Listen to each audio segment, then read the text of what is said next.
night. No, I haven't been really sleeping well either. No. Do you when you can't sleep or I go to sleep and then I wake up at like 2 or 3 and then I can't get back to sleep. Ugh, Um, that's worse. oh really? You just can't sleep when you go lay down? Uh, I think it's I just I don't feel like sleeping, and then there's like also because like I have so much stuff to do, and then like I end up staying way too late really than I should, and then end up having to catch up on the weekend, which is terrible also. But uninterrupted sleep is better than interrupted sleep, I think. Yeah. I think it's I much tougher to deal with interrupted sleep. like in terms of being tired in the day. Yeah. Um, I don't know, maybe if it's habit and you're used to it. People used to, back before the the advent of electricity, uh, people would wake up in the middle of the night and like read for an hour or so and then go back to sleep, right? Yeah. Go to bed with the sun and then, because you can't get or you it's not natural. Well, I don't know. I'm not sure how to say that, but 14 hours of sleep is maybe too much. And so you'd get up for an hour or two in the middle and just have a read, maybe write a letter to somebody and then hit the hay again.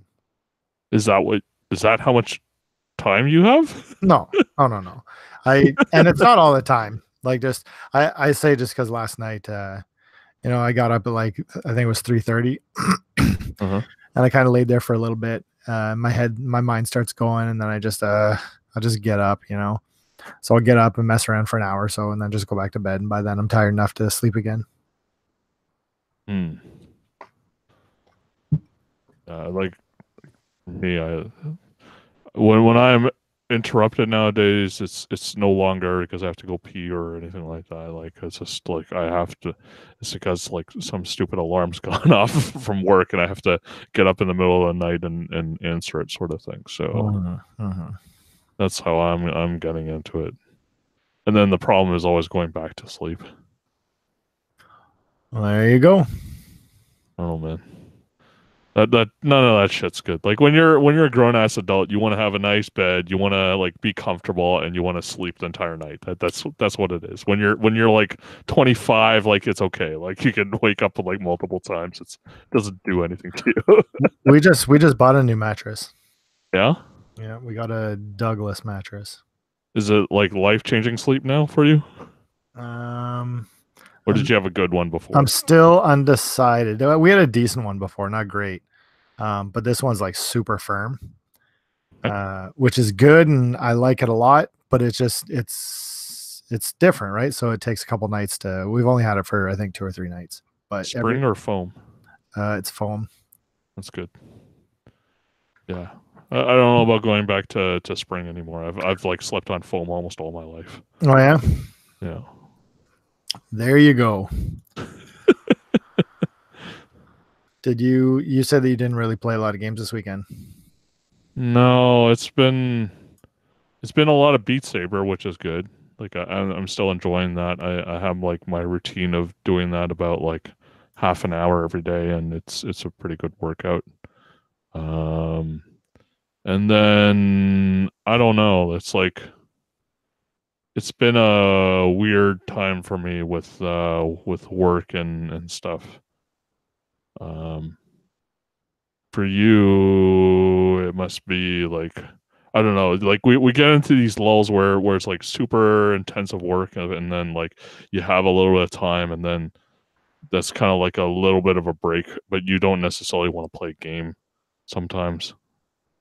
I Yeah, don't I don't know if that's the same for you, but like absolutely. yeah. But I go through full phases where I don't want to play any video games. Like, I don't know if Tim was on right now, Tim will be late.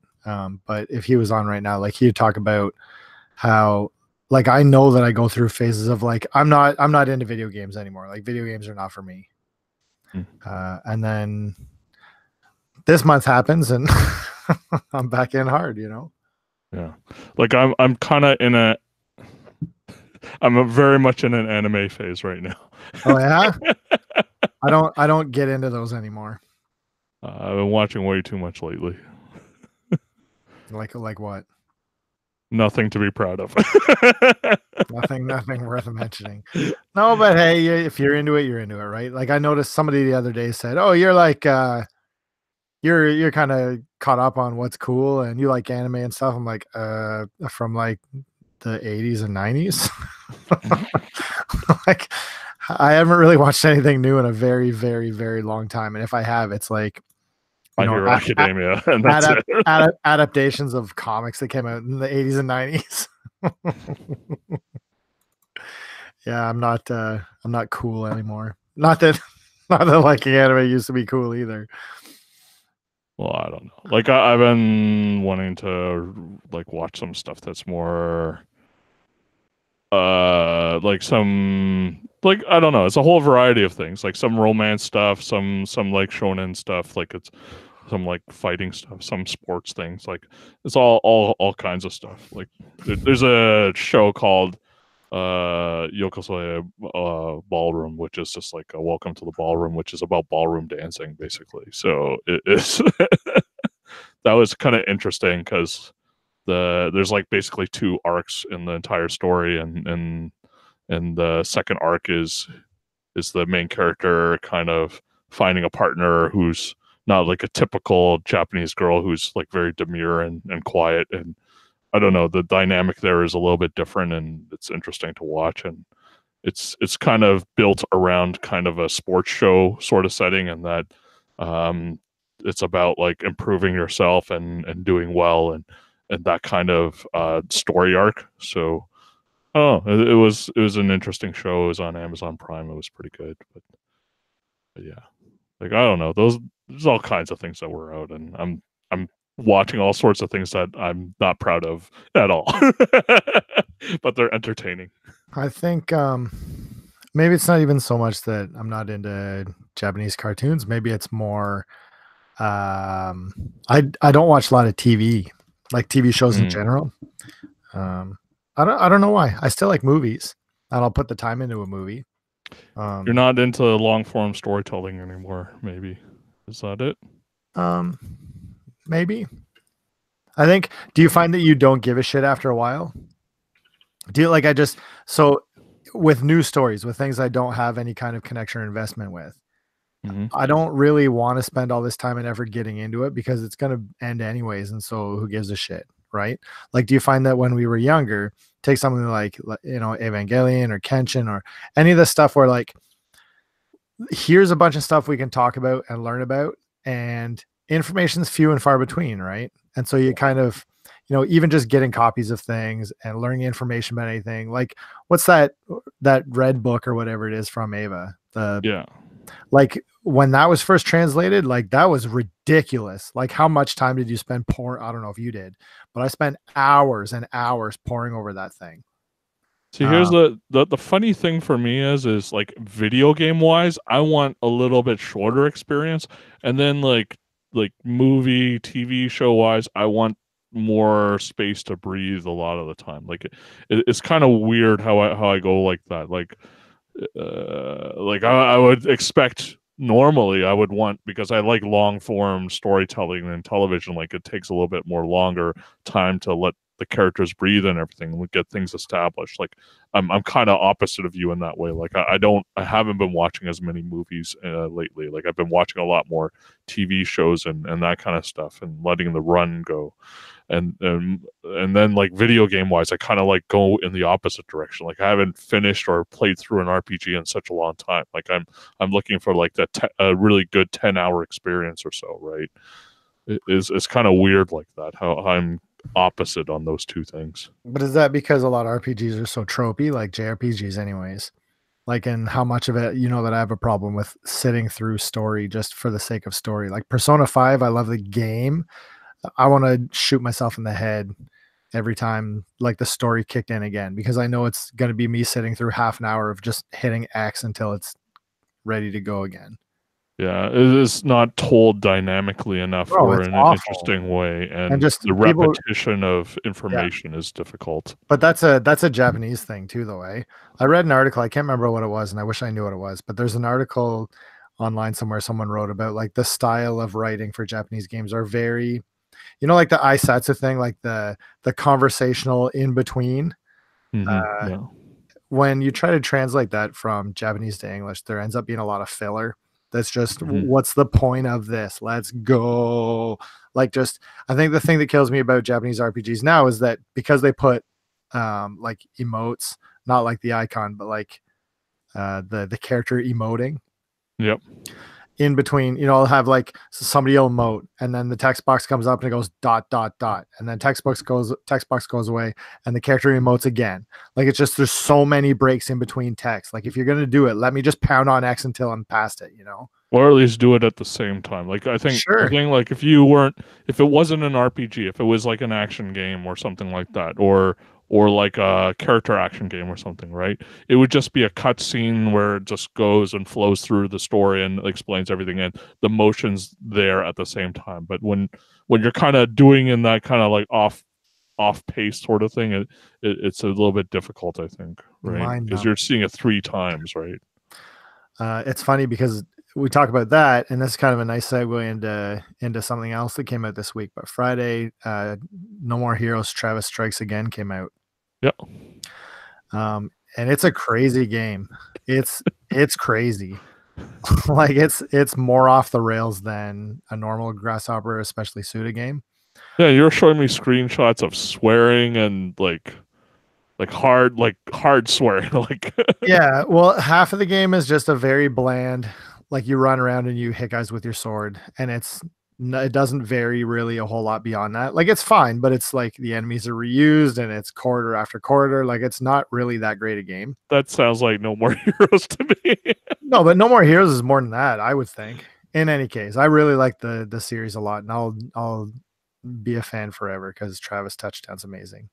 But the other half of the game is like this text adventure, and it's hilarious. Like, it's genuinely funny. I don't know. There's some pretty significant spoilers. Like, I don't think it's good to talk about it yet. But you know how Dark Tower is kind of like a culmination of all of Stephen King's works. Like, it's kind of like this is my magnum opus. It feels Travis Strikes Again feels like that for Suda51. Like, there's a lot of stuff in here where you're like, okay. So you feel it's like a swan song, like ultimate, like in a lot of ways, yeah. Hmm. I wish I could talk more about it, but I don't know. I guess, yeah.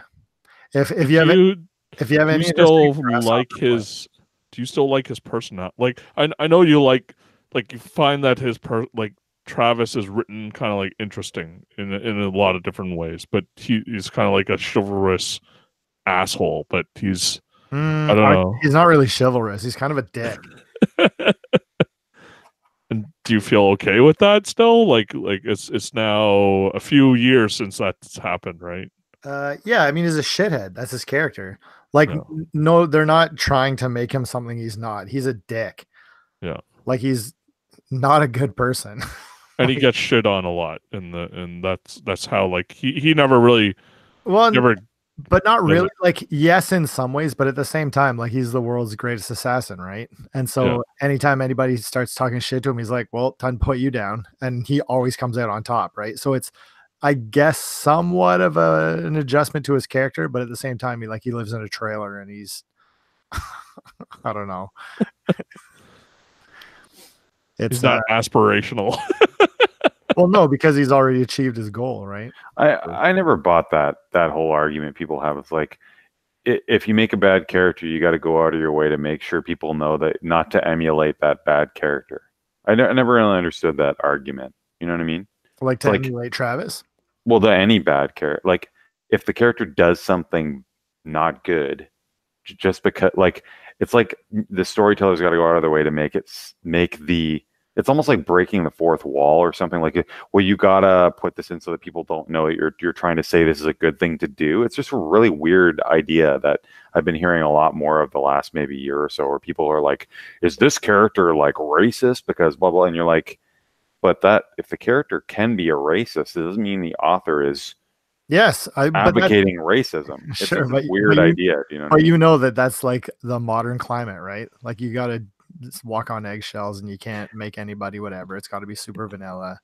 I'm talking about that because argument it can in general.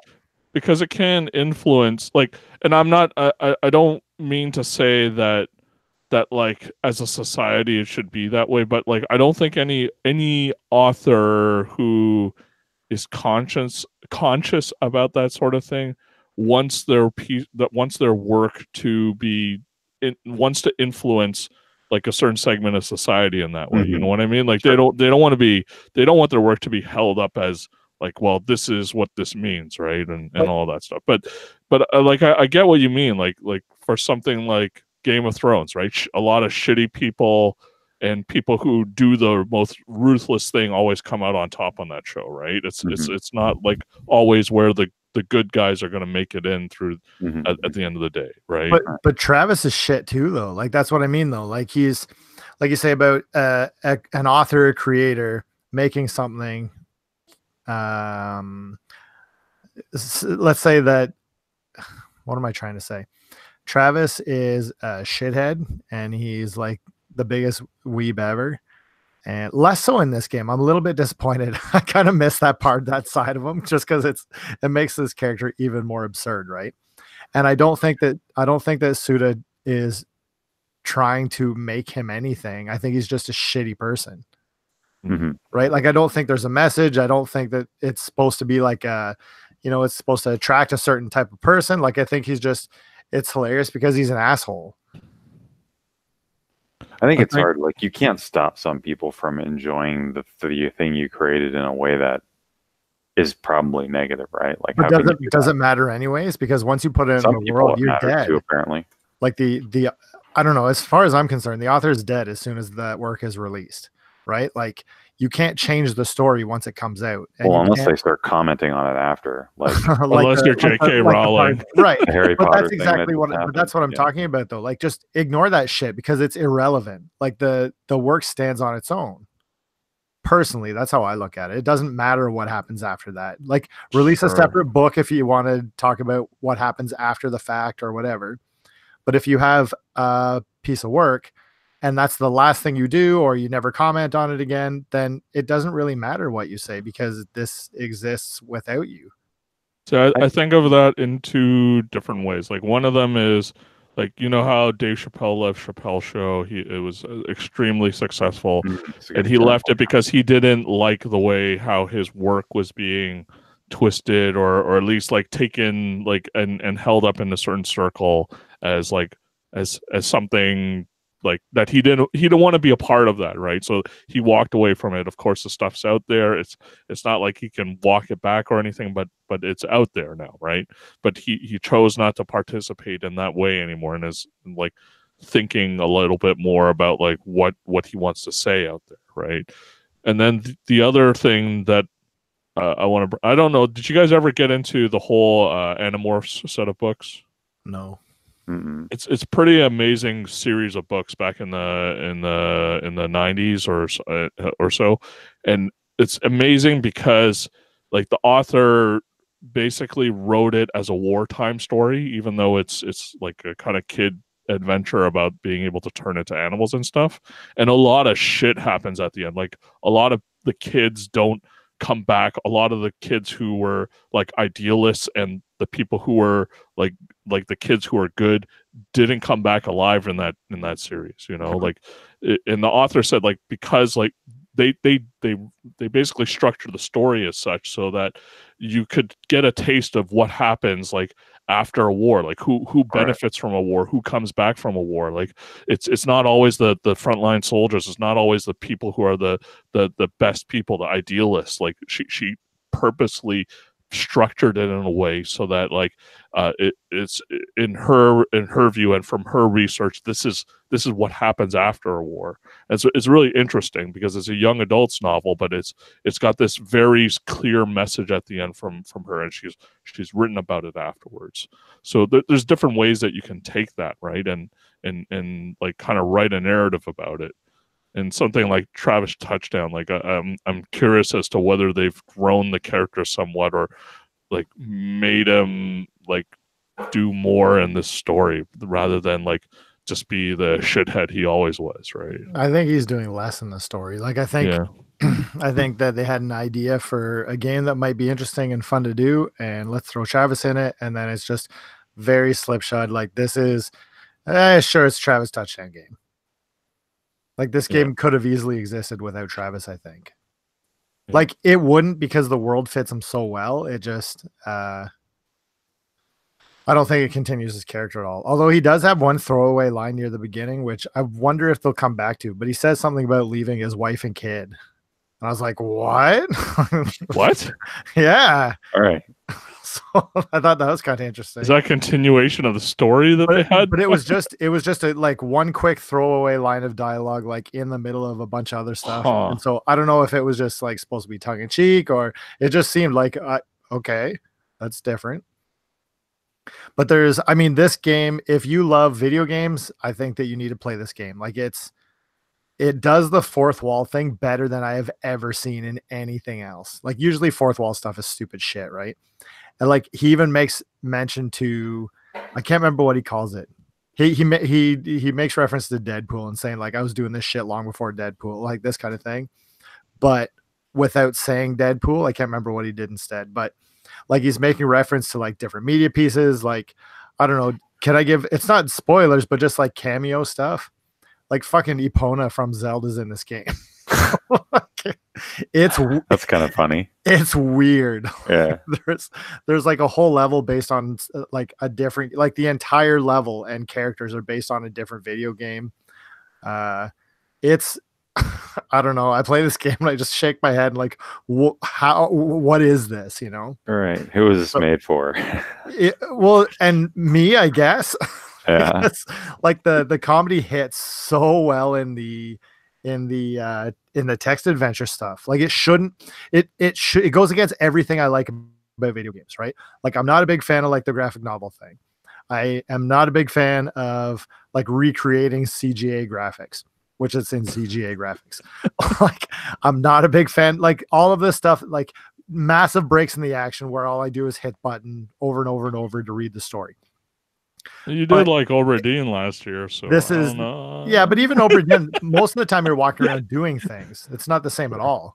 Sure. Where in this one, like it just for whatever reason, and I guess because it's well written, because the jokes are hitting, because it's interesting, like I'm really, really enjoying the tech stuff to the point where like I feel like I'm not just pushing through the story, but I'm excited when it's time for another text part, which is cool, right? Like that doesn't happen too often. But the game itself is a piece of shit, so I don't know how to recommend it. Well, so no, solid 7 is what you're saying. I shouldn't say it's a piece of shit. It's like, remember last week when we were talking about Resident Evil 2 and how it feels like a video game. Mm-hmm. This feels like a PS1 or a PS2 game. Like it feels so outdated and so just. Remember when Killer 7 came out, and like I love the shit out of that game, but it was not super popular because the mechanics were not great. Like they're really kind of janky. This is the same. Yeah. So if you're okay with Grasshopper games, then you're going to be okay with this, right? You wonder if the jankiness is on purpose, right? Because they don't have design games, right? It's got to be. I mean, but they make a ton of jokes about budget and how they don't have any money and they wanted to do all this other stuff, but they can't because they, you know. That's great. Yeah. No, I agree. Like I'm loving this piece of shit, but it's exactly what it is, right? Mm-hmm. So yeah. I'm happy. Wears it on its sleeve. Yeah, that's cool. Yeah, and I recognize that it's not for everyone, you know. Right. Nice. Fans of the series. So if you like the series, is that a hard recommend then? Like if you really liked 1 and 2? Well, it's very different from the others though, right? So it's not even, you're not even sure if you were really. You gotta like the character, kind of enjoy the character to like the series anyway. So then you probably would like this one. Well, it's okay here. And this is not really spoilers, I guess, for something that happens a little bit later in the game, but just to give you a sense of like tone of this thing. So the very opening scene, and you've probably seen it if you've looked at any videos on YouTube, is Badman. Do you guys know who Badman is? No. Badman's not he's not in the early games, but Bad Girl was. Okay. And you kill Bad Girl, and so he comes back and tries to kill you. Fuck, I'm gonna try to explain the story. It's he comes back in the very opening scene and tries to kill Travis, but Travis is too strong. And so Badman explains he wants to bring his daughter back. And so they have to there's a video game system called the Death Drive Mark II. Uh-huh. And it's this VR thing, but not really VR. It like pulls you into the game, and so you become part of the thing. And it's like this experimental thing that like the CIA developed. Like it's it's the most roundabout bullshit story, just like all like Grasshopper games, right? Yeah. And so the whole point of the game is you're collecting these, and I wish it was 7, but it's 6. It does end up being 7. 6 balls. The games are balls, death balls. And so you have to find, like, you know, you travel all over looking for collectors that have these, like, the only, not published games, but the only developed games for this system. And so when you collect all 6 balls, then you get a wish. And so the goal is for Badman to get all of them together so he can wish Bad Girl back to life. Aw.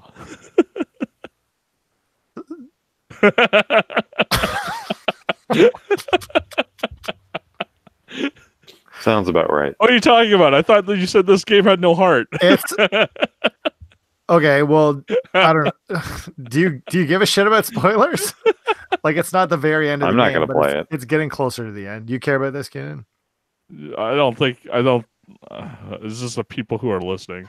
Well, just okay. So plug your ears for 5 seconds or 15 seconds. So Badman gets the 6 balls. You get the 6 balls, and then he makes a wish for her to come back. But she's already been reincarnated, and so she's a fucking dog.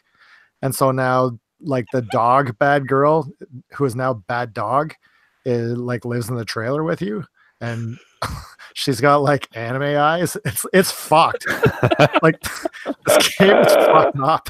Like, I'm just gonna watch cutscenes tonight. it's awesome. Like, it's really funny. And if you're gonna watch cutscenes, make sure you look at go through in order the I'll text watch a adventure playthrough stuff. or something. The text adventure stuff is incredible. It's so Alright. stupid. All right. I'll have to find a good playthrough of it. Sounds like I should buy this when it falls in price. I mean, you can borrow it if you want. I got it on cartridge. Oh, okay. But it's fun as shit. It's just, I don't know. I shake my head when I play it. And I love that though. I love the games that come out and you're like, who is this for? You apparently. Yeah, but No. it's pretty niche though, right? Like, this is a game Yeah, where, no, I don't know how they're gonna sell copies Handcrafted of for that. you, Mr. Amos. it's pretty strange. I don't know. But I'm into it, so whatever. Anything All else right. besides this? Odyssey into Travis Touchdown's life. Tim's been playing. I'm sure maybe you want to talk about it because I've talked about it before. But I know Yeah, we talked a little bit we've about both that. been Yeah, playing a game in the past too. yeah. this week. It was. I bought it last episode during the episode. It's called Tametsi. It's a puzzle logic-y game on Steam where you kind of like Picrossy. Just, you know, there are numbers and they're colored. You got to try. Basically, it's Minesweeper, but with more complex kind of rules and interactions, and it's tough. It's like I'm 30 into the main 100, and I got stuck. I get stuck every so often, then I got to put it down and I go back to it, and then the next day I figure out that one spot that I missed. It's kind of nice because, yeah, like I like Picross a lot, but like you learn the rules of Picross and you're sort of you sort of get it. I like that in this one, even though I'm sure there's a set of rules there somewhere, I haven't figured them all out yet, and so it's kind of neat that you can sort of do that all over again. Yeah, it's pretty cool, and like it's not just squares. It's like they're hexagons sometimes, and they're probably other kinds later, I would imagine, of shapes, so they can have different amounts of stuff bordering them. So yeah, it's pretty captivating, and if I'm not really interested in playing a real game, or not a real game, but like a super intense game, Action game, yeah. you can just put something on the side and podcast or whatever, and just gotta plug away at it. And it's just like, it's definitely got a one more, you know, You finish a Absolutely. puzzle and you want to. It's just the one thing I would complain about is that they should have found a way to do the drawing mode like on the actual game somehow, so you can interact with things while your stuff you drew for notes is visible. Mm-hmm. And like just some nice music and sound effects. They don't really have anything like that. It's So, not very polished. no. That's my complaint, is that it doesn't feel nice to play. Like once you get into it, it's fine. Yeah, it's fine. But at the beginning, it's sort of like, yeah, seems like all the other ones. It doesn't. You don't really. You could turn it off pretty easily and then not realize, oh, this game actually gets hard and it's fairly complex. Like, so yeah, no. I think originally I did that too, where I'd kind of like dismissed it as it's just a game, whatever. I That's paid another like one of these. $2 or $3 for it. Doesn't matter. But I really, really like it. I think I have like 15, 16 hours into it now. Yeah, me too. 16 hours, and you're way ahead of me. You can tell your skills in this area are quite a bit higher than mine. Still a struggle though. Like it's not an easy game. How do you get the ones on the right side? What do you By mean? perfecting them or something? I'm not sure. They just started to pop up. Oh, because I don't like unless I accidentally make an error where so if I make an error that I can immediately reverse or go back by one and it doesn't screw things up, that's fine. But if I realized I made an error already and then accidentally like found a bunch of spots based on that error, then I just start the whole puzzle over again, because I don't feel like it's fair to go further from that point. Like I want to figure out all the logical leaps. Mm-hmm. But if I just made an error like one time, it's like, oh, because I missed, like I looked at something wrong, then I don't care. So I hope they don't lock stuff behind doing perfect ones. It's just annoying. I mean, I'll do it, but I can say that I would do that if it unlocked harder puzzles that you needed to. Yeah, I can't say for sure. Which says a lot about it, I guess. For Picross 3D, that was always my like one hit kill thing. You got to turn that shit on. Yeah. If you have it on mistake. as I guess I could, if they had a mode like that, maybe. I usually, if I make a mistake, I reset it and start it again. That pisses me off so much. Especially when you slip on the stylus. Well, that's not a problem on this because it's on the computer, but yeah. No, I'm talking about Picross 3D. Yeah, I highly recommend it. I almost wish that I kind of because when did it come out? Is it new? Oh. Is it on other platforms? It's just like I don't really want to play a puzzle game on Steam. October 2017. But I would like, considering what came out in 2017, it's up there. It just sucks because if it were more polished, if it were a little nicer aesthetically, it would be like up there with Hex Cells. I think part of the reason why Hex Cells is so good is because it's so clean. Right. I want to play Hex Cells again. I want to play Temetsi right now. I did realize I just played something else briefly this week that I picked up on a whim on Steam, because I'd seen word of it around a while back and I was intrigued by it, but it actually scared me. Like, not scared me, like it seemed too complicated, and it is. It's probably one of the most complicated games I've ever seen. It's called Hyper Rogue. It's basically like, okay, so all these top-down roguelike games are like basically grid-based, right? Imagine if instead of grids, you have hexagonal pieces. Okay, so what happens when you do that is you can't tile seven-sided pieces. You can't tile those indefinitely. Like, you just can't. Like, they have to change shape. So it starts to become this sort of like, it immediately leads to this weirdness where distances, like the way the map is represented is in a sphere around you, not a sphere like a circle. And so you can see it gets, so the squares or the hexagon pieces get smaller and smaller the further out. Like if you look at a picture of it, you'll understand right away. And if enemies are chasing you, you can get away from them in these really odd ways. Like, it's non-Euclidean, like it's called hyperbolic geometry. you can escape from enemies by going like a few spaces away in a weird direction, and then they can't follow you in the right way. Like, I don't know how to describe this. It's really, it's like imagining a weird physics concept that you can't visualize. It's like very strange, but to see it in action, like you can kind of get it. You look at it and you go, okay, this makes sense. It's kind of like chess too. Like enemies, you get a first shot in and you hit them and they die. And there's variance in the enemies, and like it starts to do this crazy shit where like there's different biomes on the map that you come across, and they're all sort of in some ways infinite. It's really strange. Like you can find like circles that you can never find the center of, and it gets really strange and weird, and it starts getting into like there's like multiple infinities all over the game. Like you go into like a forest area, and then you could just get lost in there and like 6 or 7 turns in, and you won't know where the entrance was anymore unless you were really memorizing where you went. It feels weird. If you look at a screenshot of this, you go, how would you get lost? But you will get lost in this game. Boy, because this of the way it's looks real designed. Trippy, man. It's trippy as hell. It's bizarre. I've never played anything like I'm getting this. a headache watching this. It's very strange. And the developer is some sort of math savant, I guess, because he has all these other like ways to represent the game when you're playing it that look really odd, like that basically show the topology of the map as if it was like in 3 dimensions, and it's really screwy. I played it for like an hour, and I'm like, I get why this would be really hard. And I get why this would be really deep. And I can see people's reviews on Steam of like 300 something hours. I don't know if I could play a game like this for 300 hours because of the aesthetics. Like it just looks bad. Like the way it looks, there's no good graphics. Like it's pretty awful, but Caves of Cut, on the other hand. I still think Caves of Cut's great. It just depends what you're going for, right? Like 8-bit graphics can look good or bad, right? Anyway, we're not going to do that argument again. But this game, I think, legitimately looks not really great.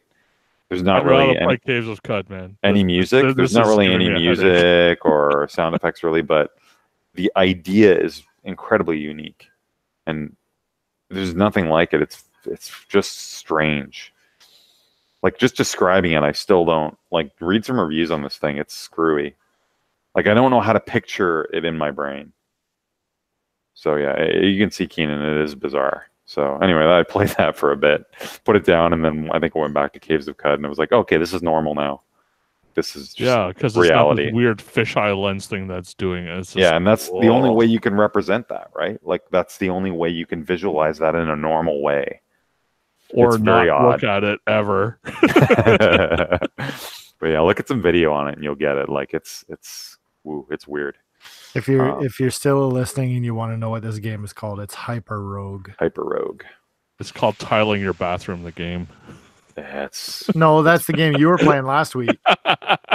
If you're into maths, like it maths beyond whatever I did, like way beyond, and you like video games, this could be maybe the game for you. So yeah. Anyway, I played some Destiny stuff too. I mean, like it's still fun. But yeah. Did that expansion come out? I mean, they've been doing mini expansions. So yeah, like they did one in January, and there's one coming in March. This one's been a lot of fun. These are like the in betweens of the big ones. Is what you mean? Not even smaller than okay. Yeah, and they added a raid to this one. It actually is not one of the longer raids, but it's still a whole raid that we haven't even done yet because we've been trying to get a group together to do it. But we did get to the last boss of the big raid from the major expansion finally, and that was really cool to see. We had a lot of fun doing it. So it looks crazy too. So yeah, I'm just looking forward to see how it evolves in the future, especially without Activision's involvement now. It should be. I mean, I'm kind of worried at the same time as I'm excited. So we'll see. Why are you worried? It's still something that's sort of used up my time, and finally tried to play competitive, which is its own whole thing, and kind of reminds me of League of Legends in a way of like people are good at this and I'm not good, and kind of if I want to get better, how do I do that? So Tim, why are you worried about this? So people don't know. Like, do they have budget? Bungie, right? Do they have enough? Bungie split off from Activision basically, and now is an independent company. Mhm. So, like, what's the worry? You're saying that you're worried that they don't have enough budget to continue Well, things as it's they are. interesting. Like, I don't know. Like, maybe they do. I mean, you look at something like Warframe and those devs that add so much to that game, and they're a smaller team. You would think that it's possible, right? So I guess we'll wait and see. Maybe I'm a little paranoid about No, it. I agree. Like, but I mean, I can't. I don't think you can compare Warframe to Destiny. I mean, I know the internet loves to do that, but the Yeah, fact of the matter I is, don't think they're comparable Warframe either. started as and it still is a free to play, Mhm. like early access game with very, in my opinion, still very limited kind of mechanics to the whole Yeah, thing. Like, exactly. and it's built in Canada, and that's fine, and all that stuff. Support Oh, I Canadian didn't realize. company. But like it's not like Mhm. I don't know. I never felt like it's a. I'm just a like I've very- got a lot invested in this now because I've played Yeah. it for enough time now, and I'm really hoping it continues because, yeah, even some of the crazy story stuff like so far has been a lot of fun, and it's just fun to get that deep into things and read the lore and doing the things that Chris you talked about for Destiny 1 is kind of where it's been going for me. So it's kind So of do you feel exciting. like generally in the community there's an anxiety about like where the Mm. series is headed now that it's split off like this, or I don't know that I felt that, but I think everyone's just waiting because until they announce something new, right? Like I mean, it's more about are they planning some major content for September or whatever, right? After the last thing so they that we haven't know about. announced the No. next big thing yet. No. So I mean, Hmm. we'll see, I guess. But I mean, they've announced they're going to be supporting it, and it sounds like they're going to be doing something like that. But I'm just like, did their plans change at all? They'll be supporting it through Destiny 3. That's what I'm worried about. But yeah, I mean, 'Cause like I don't want to I don't want to lose everything. I don't want to reset everything. Like that must have been kind of crappy for you, Chris. Like having all those items and having all that stuff, and then like starting over Destiny 2. Well, I think the remember you guys bigger the bigger issue was losing all my stuff and like being forced to play a shittier game. Like Right. Destiny 2 is Yep. not half the game that Destiny No. 1 was, right? No, definitely not. Yeah. I like to the point. It's heard. funny because I was thinking about it this week and hearing you talk now. Like I think I might even cancel my Anthem pre-order. I don't know if I want to play it. Mhm. yeah. If you're Yeah. out, then I gotta cancel too. 'Cause Right, I'm like not, I just I'm not gonna go through with it. and I don't think I don't know if that's where I am at this point in life right now. Like Right. I don't, you know. For another type of MMO style Yeah. game, right?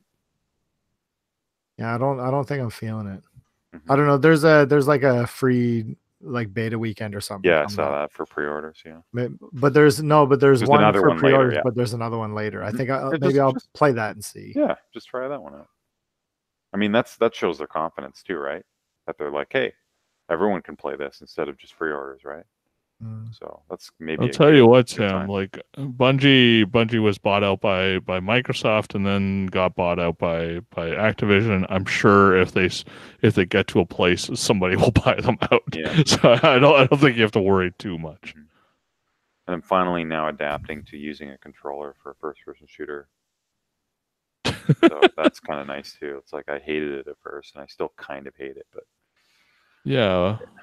Haven't you haven't played Call of Duty on a controller, have you? not enough to like get like reasonably good. You know what I mean? Like especially playing against other people, right? Like yeah, so that whole thing has been going on. Like I played a bunch of competitive yesterday and kind of started going on tilt. And that's an interesting experience, right? Like that tilt mindset and trying to like figure out ways to, not do that. And it's an interesting like battle against yourself when you're playing competitive games. You have to sort of figure out how to control your emotions a little bit. It's interesting. So it's kind of I like that challenge, and that's why I haven't played League of Legends for like probably 6 months to a year, really. And I'm getting kind of that element out of Destiny, which is kind of cool. So hopefully they continue to develop the player versus player even more, but it's pretty fun so far. Yeah. Anyway, that's what I played, and not much else.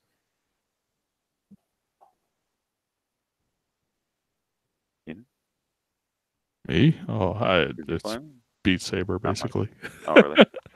Yeah, we covered it before you came on. It was Beat Saber and anime watching is all I've been doing. I did some anime watching. I caught up on One Piece, and I caught up on what's his face? I can't think of his name now. The Tonegawa. Tonegawa, yeah. And I really enjoy. I don't know if it's done. There's 24 episodes. Is it? I really enjoyed it. Was quite a lot of fun. So totally done not for now. I mean, if they do another season, I hope they do more. Well, Kaiji's popular enough. It's one of those manga that a lot of celebrities always bring up as one that they're reading. So. Oh, really? Oh, yeah.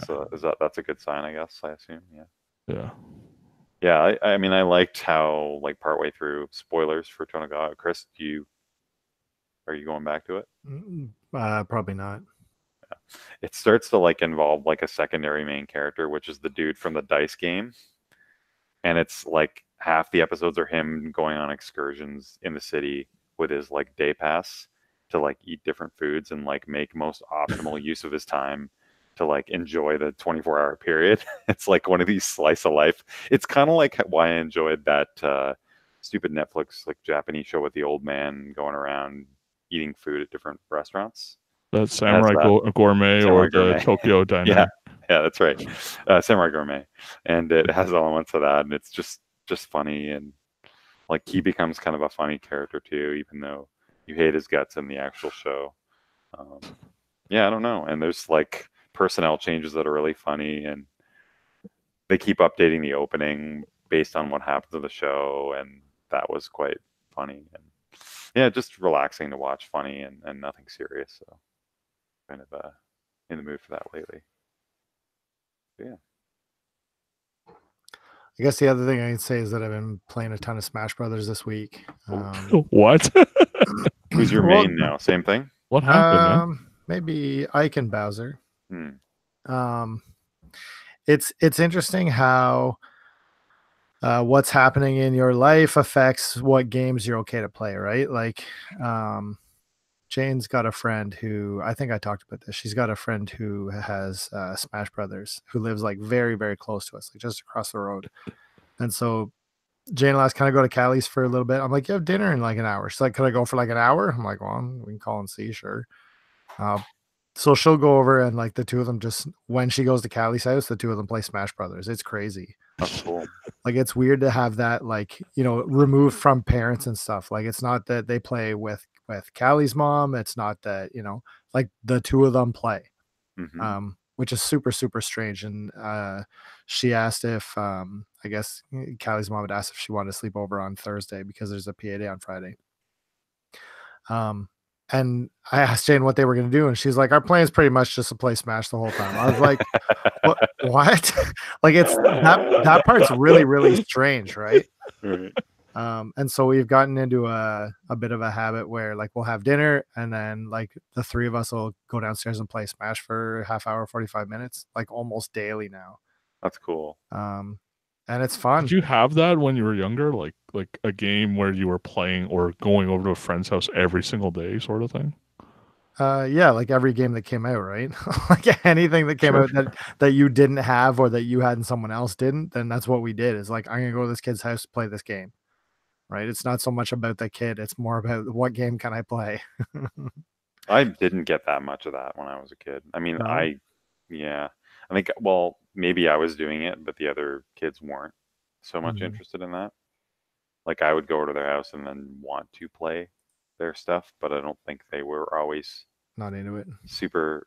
They were it probably ended some friendships early on, maybe because I was just not, you know what I mean? They realized, wow, he really likes just these video games, and that's what he wants to do every time you know what I mean?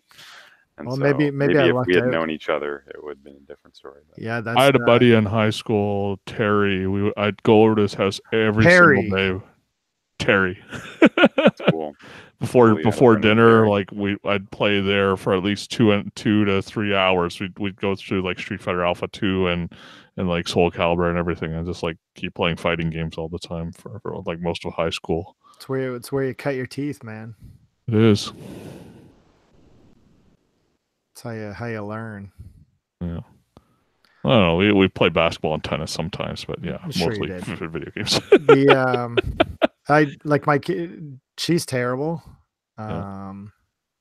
But it doesn't matter because it's fun, right? Like the rule set that we use, we just put on we put it on teams, and then it's just 2v2, and then one of them is a computer player, and it doesn't even really matter what happens. It's just screw around, right? Did you do 4v4 at all time? No, but holy shit, how fun was New Year's? That was crazy. So fun. we should try to do like a Smash day where Yeah. like that's what the reason that we get together is just Mhm. to play Smash. I do that. That'd be awesome. Yeah. Yep. We should do it. Like if we range it to Keenan's, I mean that would be the the best for me. But we could try and figure something out. That'd be a lot of fun. My place or Chris's. I'd It do doesn't that. really matter. Yeah. Let's Yeah, try because and figure the something more out. the merrier. Because like me and Chris, we had like a blast. Like that's all I want to do now. If I go to your place, I don't care about watching movies anymore. Let's just play Smash for hours. Yeah. I mean, the odds are. Nothing's I mean, changed from when you were a kid. like the last. I mean, whenever we pick a movie, it's He has like hair on his real. pubes now. It's really, 50-50, not even 50-50. It's going to be an awful movie. So They're running slim, that's for sure. Yeah.